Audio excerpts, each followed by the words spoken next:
வணக்கம் ஃப்ரெண்ட்ஸ். இதுக்கு முன்னாடி வீடியோவில் தமிழ்நாடு நீதித்துறை மாவட்டங்களில் உள்ள நகல் பரிசோதகர், நகல் வாசிப்பாளர் உள்ளிட்ட பணியிடங்களுக்கு 2022 நடைபெற்ற தேர்வில் கேட்கப்பட்ட வினாக்களில் முதல் 50 கொஸ்டின் பார்த்துருந்தோம்.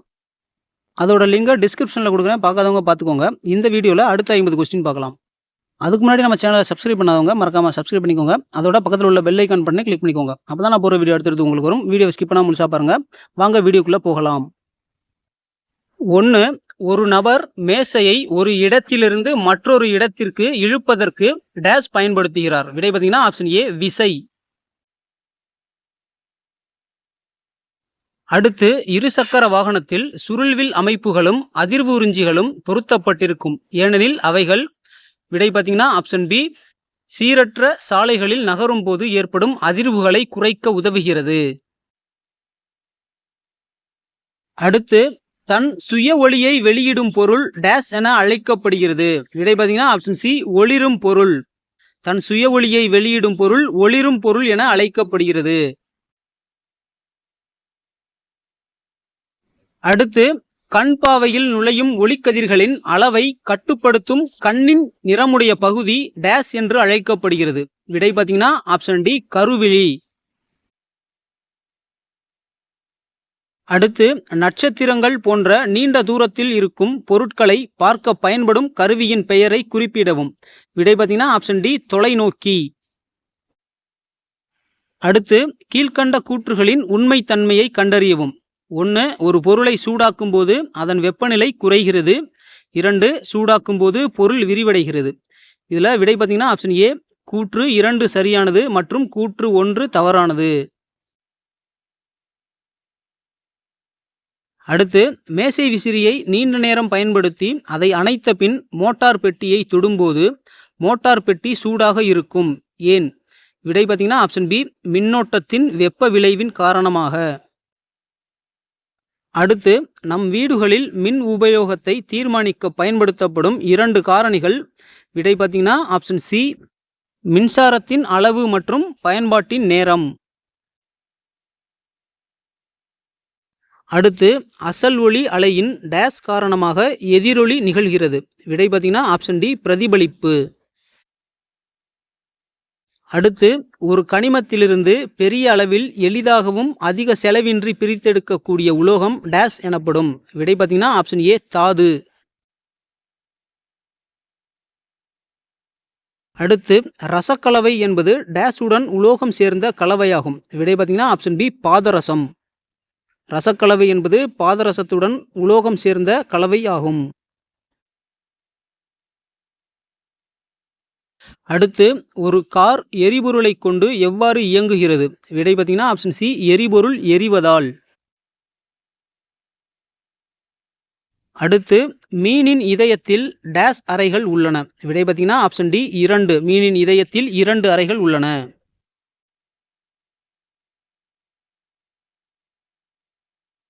அடுத்து, மனிதனின் முக்கிய இரத்த வகைகள் யாவை. விடை பார்த்தீங்கன்னா option A A B AB மற்றும் ஓ. அடுத்து, இந்தியாவில் தேசிய அளவிலான குடும்ப கட்டுப்பாட்டு திட்டம் தொடங்கப்பட்ட ஆண்டு. விடை பார்த்தீங்கன்னா ஆப்ஷன் பி 1952. அடுத்து, ஒவ்வொரு வருடமும் எந்த நாள் மாதவிடாய் சுகாதார நாளாக அனுசரிக்கப்படுகிறது. விடை பார்த்தீங்கன்னா ஆப்ஷன் சி மே 28. அடுத்து, ஒவ்வொரு மனித செல்லிலும் பொதுவாக டேஷ் ஜோடி குரோமோசோம்கள் உள்ளன. விடை பார்த்தீங்கன்னா ஆப்ஷன் டி 23. அடுத்து, புதையுயிர் படிவங்கள் டேஷ் பாதுகாக்கப்பட்ட பழங்கால உயிரிகளை பற்றிய ஆதாரமாக விளங்குகிறது.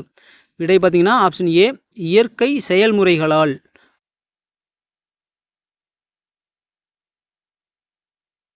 அடுத்து, பின்வருவனவற்றில் குழந்தை உதவி எண் எது. விடை பார்த்தீங்கன்னா ஆப்ஷன் பி 1098. அடுத்து, கிளர்ச்சியை தூண்டும் மிகவும் தீங்கு விளைவிக்கும் நச்சுத்தன்மை வாய்ந்த டேஷ் பொருள் ஒருவரை புகையிலைக்கு அடிமையாக்குகிறது. விடை பார்த்தீங்கன்னா ஆப்ஷன் சி நிக்கோட்டின். அடுத்து, ஹெச்ஐவியின் விரிவாக்கம் என்ன. விடை பார்த்தீங்கன்னா ஆப்ஷன் டி மனித தடைக்காப்பு குறைபாடு வைரஸ்.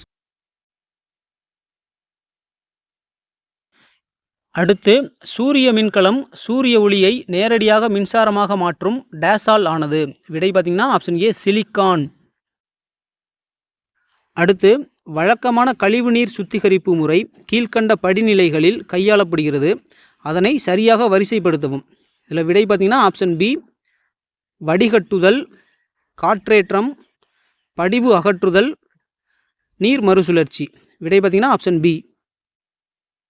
அடுத்து ஒரு கணினியில் பல கோப்புகளை சேமிக்க டேஷ் பயன்படுகிறது. விடை பார்த்தீங்கன்னா ஆப்ஷன் சி கோப்பு தொகுப்பு. அடுத்து பின்வரும் கண்டங்களில் எந்த கண்டம் 19ஆம் நூற்றாண்டில் காலனித்துவப்படுத்தப்பட்டு சுரண்டப்பட்டது? விடை பார்த்தீங்கன்னா ஆப்ஷன் டி ஆசியா. அடுத்து சர்வதேச நீதிமன்றம் டேஸால் அமைந்துள்ளது. விடை பார்த்தீங்கன்னா ஆப்ஷன் ஏ ஹேக்.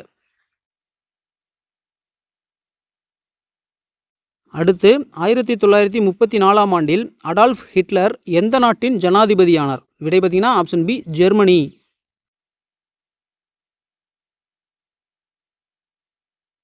அடுத்து ஆப்பிரிக்காவில் குடியேறிய டச்சு குடியேறிகள் போயர்கள் ஆவர். இவர்கள் டேஷ் எனவும் அழைக்கப்படுகிறார்கள். விடை பார்த்தீங்கன்னா ஆப்ஷன் சி ஆப்பிரிக்கனர்கள். அடுத்து நிறவெறி எதிர்ப்பு இயக்கம் டேஸால் வழிநடத்தப்பட்டு அவர் தென்னாப்பிரிக்காவில் தேசத்தின் தந்தை என்று அழைக்கப்பட்டார். விடை பார்த்தீங்கன்னா ஆப்ஷன் டி நெல்சன் மண்டேலா. அடுத்து எப்போது முத்து துறைமுக தாக்குதல் நடத்தப்பட்டது? விடை பார்த்தீங்கன்னா ஆப்ஷன் ஏ 1941.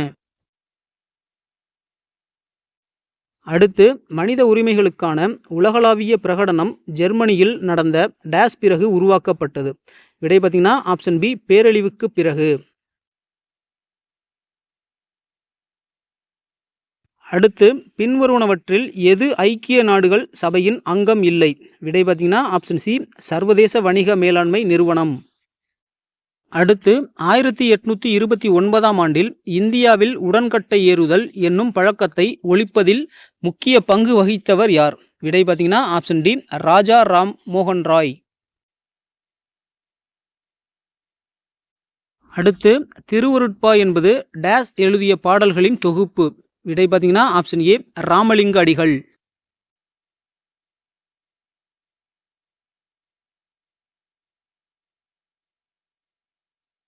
அடுத்து வேலு நாச்சியாரின் உண்மையுள்ள நண்பரான குயிலி தலைமையிலான பெண்களின் படைப்பிரிவு டேஸ் என அழைக்கப்பட்டது. விடை பார்த்தீங்கன்னா ஆப்ஷன் சி உடையாள். அடுத்து பஞ்சாப் கேசரி என அழைக்கப்படுபவர் யார்? விடை பார்த்தீங்கன்னா ஆப்ஷன் சி லாலா லஜபதி ராய்.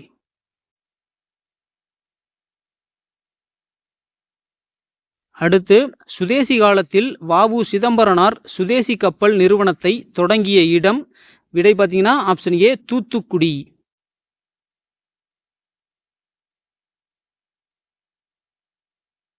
அடுத்து மகாத்மா காந்தியால் கருப்பு சட்டம் என்று அழைக்கப்பட்ட டேஸுக்கு எதிராக நாடு தழுவிய சத்தியாகிரகத்திற்கு அழைப்பு விடுக்கப்பட்டது. விடை பார்த்தீங்கன்னா ஆப்ஷன் பி ரவுலட் சட்டம். அடுத்து சி ராஜாஜி அவர்கள் தமிழ்நாட்டில் நடத்திய உப்பு சத்தியாகிரக யாத்திரை டேஸ் முதல் வேதாரண்யம் வரை நடைபெற்றது. விடை பார்த்தீங்கன்னா ஆப்ஷன் சி திருச்சிராப்பள்ளி. திருச்சிராப்பள்ளி முதல் வேதாரண்யம் வரை நடைபெற்றது. அடுத்து யாசர் அரஃபத் டேஸ் நாட்டின் ஜனாதிபதியாக இருந்தார்? விடை பார்த்தீங்கன்னா ஆப்ஷன் டி பாலஸ்தீனம். யாசர் அரஃபத் பாலஸ்தீனம் நாட்டின் ஜனாதிபதியாக இருந்தார்.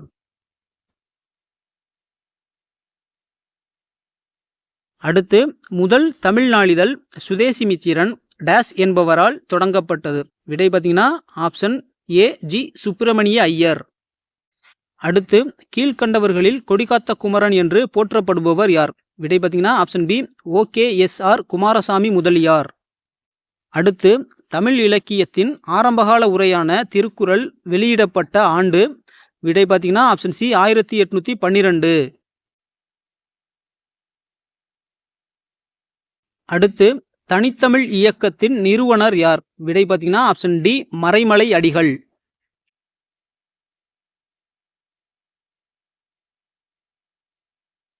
அடுத்து கீழ்கண்டவற்றில் சுயமரியாதை இயக்கத்தின் நிறுவனர் ஈவே ராமசாமியை குறிக்கப் பெறாத பெயர் எது? விடை பார்த்தீங்கன்னா ஆப்ஷன் ஏ பரிதிமாற் கலைஞர்.